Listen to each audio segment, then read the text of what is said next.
Selamat datang di podcast Ruang Lektor. Saya Lektor Amatir. Semoga tersampaikan dan selamat mendengarkan.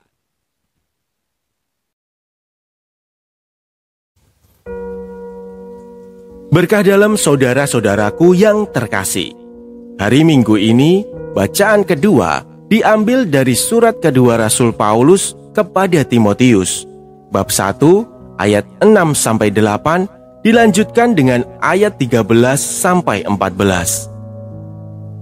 Surat kedua kepada Timotius adalah bagian dari 3 surat gembala bersama dengan 1 Timotius dan Titus.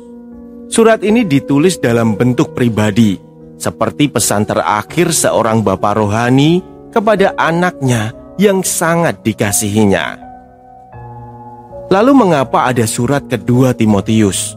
Karena situasi yang dihadapi oleh Timotius semakin berat.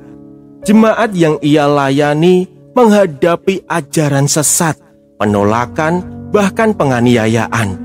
Paulus atau muridnya yang menulis surat ini atas namanya ingin memberikan kekuatan terakhir bagi Timotius supaya dia tidak gentar. Surat ini bernuansa sangat pribadi dan penuh emosional, seakan-akan wasiat rohani dari seseorang yang sudah siap menghadapi akhir hidupnya. Ada 3 pesan pokok yang disampaikan dalam perikop ini. Yang pertama yaitu ayat 6. Mengobarkan kembali karunia roh. Timotius diingatkan untuk tidak membiarkan api panggilannya padam. Karunia yang ia terima lewat penumpangan tangan adalah kekuatan yang harus terus dijaga dan dipelihara. Yang kedua yaitu ayat 7-8. Hidup dalam keberanian, bukan ketakutan. Iman tidak dibangun di atas roh ketakutan, melainkan di atas kuasa, kasih, dan penguasaan diri. Karena itu Timotius diajak untuk tidak malu bersaksi tentang Injil, meskipun berarti ikut menanggung penderitaan. Yang ketiga, ayat 13-14. Berpegang pada ajaran yang sehat.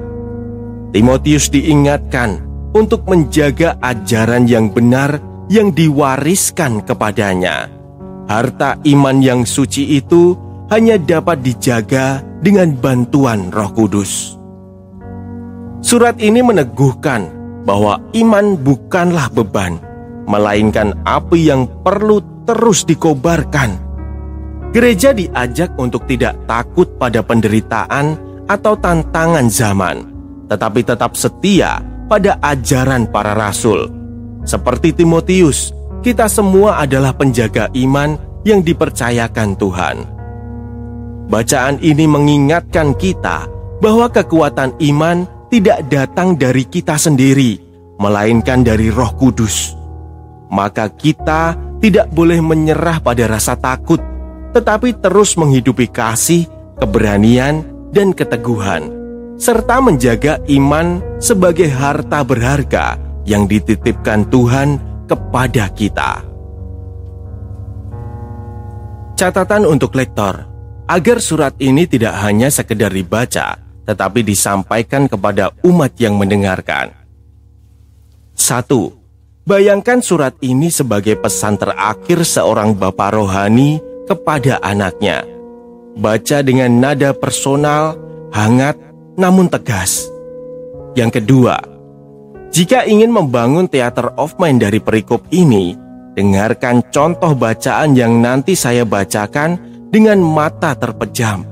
Lalu biarkan bukan hanya telinga yang mendengar, tetapi hatimu juga. Yang ketiga, rasakan bagaimana surat itu mencoba menyemangati Timotius dengan kata-kata yang hidup. Yang keempat, berikan tempo sedang, jangan terburu-buru, agar jemaat merenungkan setiap kalimat. Biarkan umat menjadi Timotius, lalu lektor menjadi suara penulis yang terekam dalam surat tersebut. Jika ada pertanyaan perihal surat ini, silahkan komen di kolom komentar. Sekian, selamat bertugas sahabat-sahabat lektorku. Jangan berharap umat mengerti jika kita sendiri belum memahami isi sabda yang hendak dibagi. Maka dari itu, lektor yang baik adalah lektor yang mempersiapkan diri agar suara yang keluar bukan sekedar bunyi, tetapi sabda yang hidup dan menggetarkan hati. Lewat suara kita yang sederhana, buat sabdanya menyentuh jiwa. Semoga tersampaikan berkah dalam.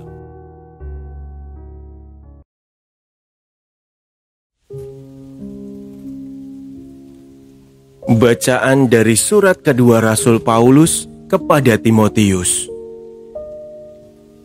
Saudaraku terkasih, aku memperingatkan engkau untuk mengobarkan karunia Allah yang ada padamu berkat penumpangan tanganku. Sebab Allah memberi kita bukan roh ketakutan, melainkan roh yang membangkitkan kekuatan, kasih, dan ketertiban. Jadi, janganlah malu bersaksi tentang Tuhan kita, dan janganlah malu karena aku seorang hukuman karena Tuhan. Tetapi berkat kekuatan Allah, ikutlah menderita bagi Injilnya. Peganglah segala sesuatu yang telah engkau dengar daripadaku sebagai contoh ajaran yang sehat, dan lakukanlah itu dalam iman serta kasih dalam Kristus Yesus. Berkat Roh Kudus yang diam di dalam kita, peliharalah harta yang indah yang telah dipercayakannya kepada kita. Demikianlah sabda Tuhan.